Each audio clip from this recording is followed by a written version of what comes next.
Was Churchill a racist? When it comes to judging history, you really have to see the full picture before you can complete the jigsaw and build an answer.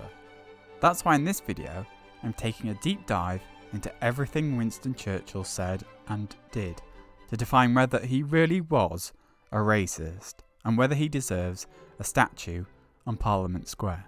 Winston Churchill was born on the 30th of November 1874.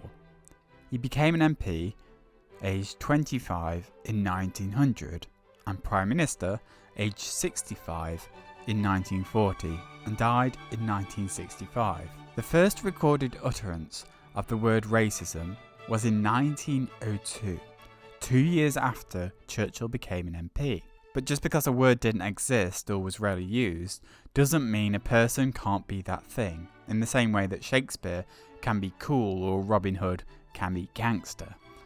To put Churchill's life in context, he was born 41 years after the Slavery Abolition Act, the act to make the purchase or ownership of slaves illegal, and he died the same year as the Race Relations Act, the first act to outlaw discrimination based on colour, race, or ethnic or national origin. He was born into a conservative aristocratic family at the end of a period of peace that lasted between the European nations from Waterloo up until the formation of Germany. In those times, where you might not have been called a racist, it was possible to be looked down on for discriminating against people of a different origin at the time. It was considered noble for a person to try to do what they could to give a helping hand to more primitive people, rather than abuse them or take advantage of them. There was a pervading attitude that the imperial nations had developed into the leading light of humanity.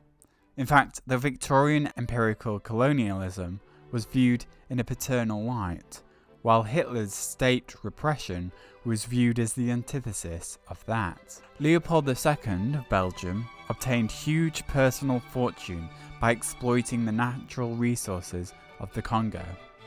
He effectively forced the natives into slavery and abused and mutilated and killed them when production quotas were not met. In 1902, the reports of such abuse led to the British Crown appointing Roger Casement to investigate the situation there. The Casement report detailed the extensive abuse and a war of words ensued. It prompted the Congo Reform Association, the first mass human rights association. So Britain might not have had a Race Relations Act at the time Churchill was in power, but it was conscious of human rights. Enough context, let's get to the juicy bits. It's important to make the distinction between what politicians say and what politicians do. They say what they want you to hear, and they do sometimes the complete opposite. For example, in 1915, Churchill started to convert the coal-based shipping fleet into oil against huge opposition from stevedores who worked moving coal around the bottom of a ship to where it was needed. Those stevedores worked in the dirtiest conditions imaginable with the most breathing disorders you could bear. You could get rid of 25 stevedores and replace them with no one, and so they faced unemployment. But had he have not emboldened Britain's oil supply prior to the war, Britain wouldn't have had the fuel supplies it needed to run its tanks, ships, and aeroplanes, and arguably wouldn't have won the war. In 1920, when Iraq was revolting against British occupation, Churchill said, "I am strongly in favour of using poisonous gas against uncivilized tribes." As War Secretary, Churchill authorised enforcements from Iran until the rebels ran out of supplies for the revolt. After the war, Britain decided a new administration was needed and eventually decided to install ally Faisal ibn Hussein as King of Iraq. Also as Secretary of State for War, Churchill sent in the infamous Black and Tans to fight the IRA in 1920. The unit became known for vicious attacks on civilians and violent reprisals. Historian Peter Hart described it as an outstandingly counterproductive move by Churchill. Mahatma Ghandi was an anti-colonial Indian nationalist. Churchill and the British government were always suspicious of Gandhi's intentions. blaming him for violence and accusing him of lying about fasting. In 1930, Churchill said that Gandhiism and everything it stands for will have to be grappled with and crushed.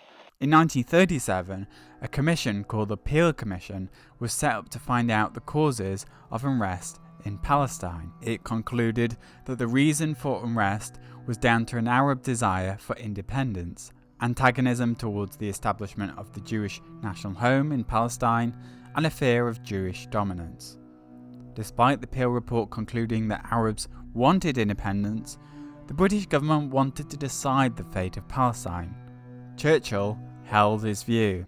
I do not agree that the dog in a manger has the final right to the manger, even though he may have lain there for a very long time. I do not admit that right. I do not admit, for instance, that a great wrong has been done to the Red Indians of America or the black people of Australia. I do not admit that a wrong has been done to these people by the fact that a stronger race, a higher grade race, a more worldly wise race, to put it that way, has come in and taken their place. In 1940, talks began about the UK Parliament wanting to partition India into two states, India and Pakistan, separating Hindus and Muslims. The Muslim League was against this, as they thought it would make India forever economically hurt by this divide. And so would the Indian National Congress, who were mostly Hindu. So when the Muslims and the Hindus started fighting, Churchill said, I hope it will be bitter and bloody. In 1942, Churchill said, I hate Indians. They are a beastly people with a beastly religion. By 1943, Bengal was going through a famine. 4 million people were starving to death, and Churchill said, if food is scarce, why isn't Ghandi dead yet? Proving his hatred for Ghandi once more. By 1944, when asked about relief, Churchill said, relief would do no good. Indians breed like rabbits and will outstrip any available food supply.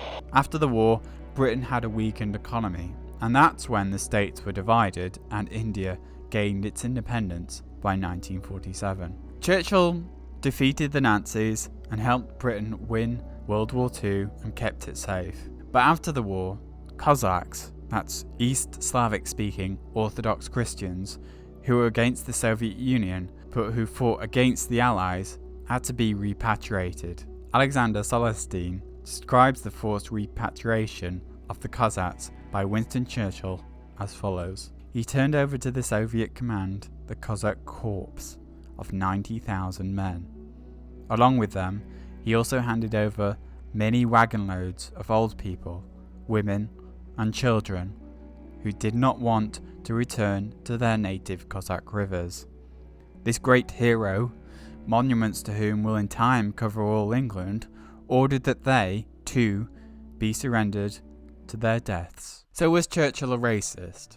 Well, it's important to say that the modern situation where racism occurs, which is where you might find someone foreign or brown-skinned and hurl abuse at them, was a situation that didn't really exist in Churchill's world. He was powerful and rich. His disagreements were therefore politically based, one country against another. His personal confrontation with Ghandi, for example, was about his view on protecting the British Empire. As a political figure, Churchill was a mile away from the liberal interventionist we see today. David Cameron, for example, was once cheered and treated as though he were Prime Minister of Libya on his visit there. On the other hand, Churchill would have been the complete opposite. He was a nationalist and a protectionist, with Britain at the forefront in his mind. And if it wasn't for that kind of personality, Britain might have been too lenient and forgiving and not won the war. But if it wasn't for racism, protectionism, xenophobia, whatever you want to call it, Britain might have found it easier to keep its colonies on side and keep its empire post-war. But racism and economics go hand in hand too. Should this all mean his statue should be removed as a result of the recent Black Lives Matter protest? Well, this information isn't new, and nor should it appear new. It's an old debate that needs to continue, and the statue represents the continuation of that storytelling. and debate. So in my opinion, no. But do you agree with me? Join in the debate below and subscribe.